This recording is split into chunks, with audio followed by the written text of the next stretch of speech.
को समर्पित कर दो, कृष्णार्पणमस्तु, तुम्हारा जीवन सफल हो जाएगा। ये बहुत बड़ी भूल है जो हम मनुष्य जीवन में शराब पीते हैं, मांस खाते हैं, गंदे आचरण करते हैं, मनमानी झूठ बोलते हैं, बेईमानी करते हैं, दूसरे की हिंसा करते हैं, बहुत बहुत बड़ी भूल करते हैं। अब लो नशानी अब ना नशे हो, आज तक किया अब जीवन में नहीं करेंगे। जैसे सोने के घड़े में जहर भरा हो तो क्या आप उसे पान करेंगे क्या? ऐसे ये बोतलों में जहर है जो तुम्हारे शरीर को नष्ट करता है, तुम्हारी बुद्धि को भ्रष्ट करता है। देख लो, भीष्म जैसे महात्मा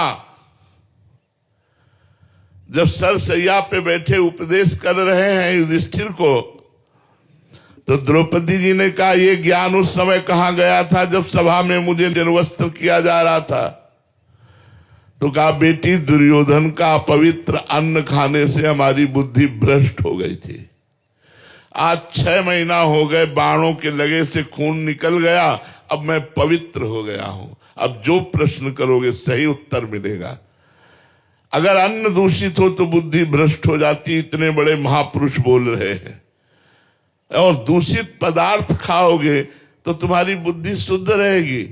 इसलिए भाई, ये गंदा भोजन, गंदा संग, गंदा पेय पदार्थ, इनका त्याग कीजिए। और जीवन का आनंद क्या है? देखो, आनंद अगर आप अनुभव करना चाहो, हम अपना उदाहरण इसलिए देते हैं कि प्रत्यक्षम किम प्रमाणम, यदि प्रत्यक्ष में हो तो ज्यादा अच्छा प्रमाण समझ में आता है। हृदय नाचता रहता है आनंद से। क्यों? क्यों प्रभु की है। तो क्या तुम्हारे जीवन में संकट नहीं आएगा? हम आपको सूचना दे रहे हैं कि 13 वर्ष की अवस्था से भगवान के मार्ग में तो हमारी ये दशा है। ये दुर्दशा का क्षेत्र है संसार। क्या तुम्हारे शरीर में रोग नहीं आएगा? क्या तुम्हारे जीवन में विपत्ति नहीं आएगी? अगर आएगी तो फिर क्या करोगे? न भगवान का आश्रय है, न भजन बल है, फिर क्या करोगे? फिर तो त्राहिमाम मच जाएगा, हाय हाय मच जाएगा।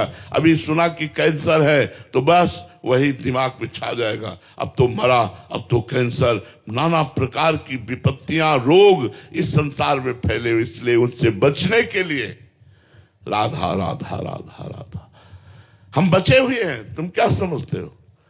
हम बचे हुए हैं, हमें कोई परेशानी नहीं। इसलिए हम सबसे प्रार्थना कर